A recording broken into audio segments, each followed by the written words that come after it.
Alors François Sarano, océanographe, vous écoutiez attentivement la chronique de Nicole. Et alors ce qui vous a estomaqué, c'est qu'en plus, elle disait pas que des bêtises. Ah bah complètement, il faut absolument que vous veniez faire les conférences avec moi. Ça c'est un beau compliment. Et surtout, on racontera en duo l'histoire du pingouin. Parce qu'à la fin de chaque conférence, je montre justement une séquence incroyable où un grand requin blanc passe derrière un petit manchot qui fait 40 centimètres et le manchot attend que le requin soit à sa hauteur et l'attaque avec une férocité incroyable à coups de bec et on voit le grand requin blanc de 4 mètres qui s'enfuit. Ce qui veut dire que non seulement il y a de grands rapports avec les requins blancs et les manchots, entre les requins blancs et les manchots, mais que c'est très rarement le requin blanc qui mange le manchot, c'est souvent lui qui le met en déroute. Et ça, on ne peut le voir que quand on est dans l'eau avec les requins blancs. Et ça fait partir tous les a priori qu'on a sur le grand requin blanc. Écoutez, je vais y venir quand même. Hein. Finalement, quand même. Alors, le requin blanc, parce qu'on parle de lui, là, j'avoue que j'ai pas d'image. On est à la radio, ça tombe bien. Nos auditeurs non plus. Est-ce que vous pourriez le décrire par rapport aux autres requins? Pourquoi on parle de lui aujourd'hui et pas des autres? D'abord parce que c'est un animal magnifique, puissant, racé, qui peut faire 6 mètres. Et quand vous êtes côte à côte, épaule contre nageoire, avec un poisson qui fait 6 mètres, qui fait 1,5 tonnes, eh bien, c'est quelque chose. On se la raconte pas, quoi. Ah ouais, c'est quelque chose qui est bouleversant. Ensuite, c'est un Attendez, symbole. alors justement, pardon, excusez-moi, parce que là on y est et on va y venir, mais là ça m'intéresse trop. Quand vous êtes dans cette situation-là, d'accord, à côté de ce requin, etc., avec cette réputation, vous avez beau être scientifique, savoir que tout ce qu'on dit n'est pas vrai. Vous êtes juste à côté de lui avec cette masse-là, 1 tonne et tout. Qu'est-ce que vous ressentez? De la joie et de la paix. Parce que et de la pétoche. Mais non, mais pas du tout. Arrêtez. D'abord, regardez les statistiques. Il n'y a pas d'attaque sur plongeurs. Donc déjà, on est tranquille. On n'a aucun risque. Bon, enfin, le dernier qui s'est fait bouffer, il n'est pas remonté pour le dire. Hein. Non, mais il n'y en a pas. Et alors, pour dire aussi à quel point, effectivement, ils ont une perception de leur environnement exceptionnelle, ils se trompent extrêmement rarement. Il y a une centaine de méprises, j'insiste sur le mot, par an dans le monde entier. Ouais, ça arrange en pas France seulement. Pardon. Excusez-moi, c'est une erreur. Ça excuse pas tout. Eh bien, exactement. En France seulement, que en France, chaque année, il y a 150 accidents de chasse qui conduisent à 30 décès. 5 fois plus que de décès par requin dans le monde entier. Et quand on parle des chasseurs, on ne dit pas pour autant que ce sont des meurtriers. On dit malheureusement, ils se sont trompés. Et c'est dramatique. Pire. Ne détournez pas l'attention. Oui, c'est ça. Et c'est dramatique. Non, mais c'est bien l'élément de comparaison. Non, mais il y a 60 décès par an de surfeurs aux États-Unis, 0 par accident, par requin. Ce qu'il y a de dangereux dans le surf, c'est pas les requins, c'est le surf. 60% des accidents, c'est la planche de surf. Le reste, c'est la noyade. Donc, remettons les choses à leur juste Moi, dimension. j'envie les requins blancs parce qu'ils ont un avocat formidable. C'est vrai. Et donc, on disait qui sont-ils, etc. C'est vrai qu'on pense tous aux Dents de la Mer dès qu'on pense à requins. Est-ce que vous détestez Steven Spielberg?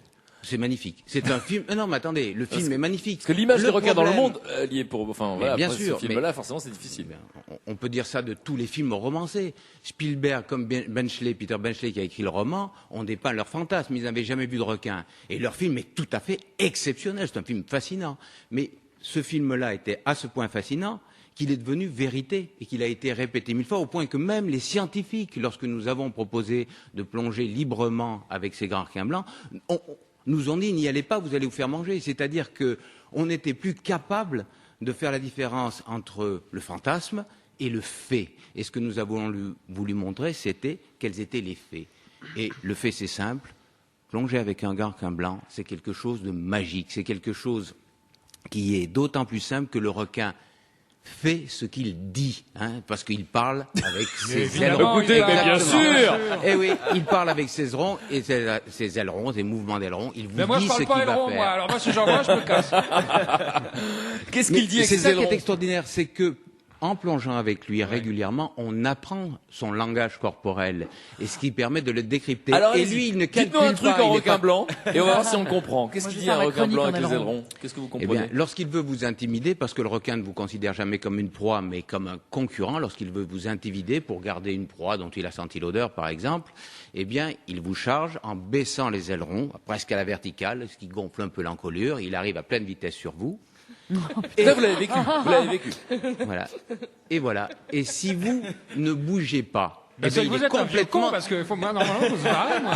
Il est complètement Même les nageeurs décontenancé. blessés, Pourquoi je est-il décontenancé? Parce que le requin blanc... Faut pas bouger en fait si on en voit un. Mais non, il ne faut pas bouger. Parce que le requin D'accord. blanc, il n'y a que vous qui savez qu'il est plus fort, beaucoup plus fort, que vous êtes sur son terrain, qu'il peut tout. Mais lui, il ne sait pas. Il n'est pas allé à l'école. Le requin blanc a un cerveau de poisson rouge. Ah, c'est une info. Et- C'est pas bête ça quand même. Et oui. Ouais, Et enfin, j'ai lui, quand même moins il- peur avec le poisson rouge. Hein. Et donc lui, il sait pas qu'il est plus et fort. lui, qu'est-ce qu'il fait? Il réagit par rapport à ce qu'il connaît. Et qu'est-ce qu'il connaît? Il connaît les animaux qui fuient devant lui. Il voit fuir l'otarie, il voit fuir l'éléphant de mer, il voit fuir le thon. Donc il est complètement décontenancé par une situation dont il n'a pas l'habitude. Et à ce moment-là, il revient, et ses ailerons à ce moment-là sont à l'horizontale, ce qui veut dire qu'il est calme. Et si vous avez beaucoup de chance, et c'est surtout lui-même est très sûr de lui, alors peut-être vous aurez la possibilité de l'approcher, de nager à ses côtés. Alors pourquoi vous voulez absolument le réhabiliter dans l'esprit du public? Pourquoi les scientifiques veulent qu'on sache que ce requin n'est pas dangereux? Alors, pour deux raisons. D'abord, une raison, je dirais, purement biologique, écologique. C'est le garant du bon état de santé des écosystèmes. C'est une De cette vie sauvage dont nous avons besoin. Vous appelez cette espèce une espèce rempart, c'est ça? C'est une espèce rempart. Si on veut la protéger, comme elle est en haut de la chaîne alimentaire, ben, il faut protéger tout l'écosystème, tous les êtres vivants dont il dépend. Et puis surtout, une espèce, ce n'est pas simplement une forme. Une espèce se définit par les relations qu'elle tisse avec les autres espèces et le milieu. Et à partir du moment où on l'enlève, c'est toutes ces relations qui sont déchirées. C'est toute la toile du vivant qui est déchirée. Et nous-mêmes, par ricochet, comme nous sommes sur cette toile du vivant, nous sommes touchés. Donc il y a une raison tout à fait biologique, et il y a aussi une raison philosophique. C'est le symbole de cette vie sauvage qui nous est indispensable, et c'est surtout ce que nous haïssons le plus, la plupart du temps. Ça. Si nous arrivons à l'accepter. C'est nos peurs, vous voulez dire? Nos peurs, oui. Et tout ce que nous ne connaissons pas nous fait peur. Mais si tout d'un coup nous disons, je vais faire de la place à lui, justement, celui que je redoute le plus, alors à ce moment-là, je saurai faire de la place à tous ceux qui seront différents, à tous ceux que je redoute parce que je ne connais pas, à tous ceux, comme vous l'évoquiez tout à l'heure, qui sont différents. Et je pense que ça, c'est quelque chose qui est formidable, qui est essentiel. C'est une image de tolérance formidable que nous donne le requin blanc. Il nous dit, venez me rencontrer, je vais vous raconter une autre histoire. Et c'est valable pour tout le monde, tous ceux qui ont des traditions et des cultures différentes de nous. Voilà pourquoi il est important. François le requin blanc. Sarano. Ouais,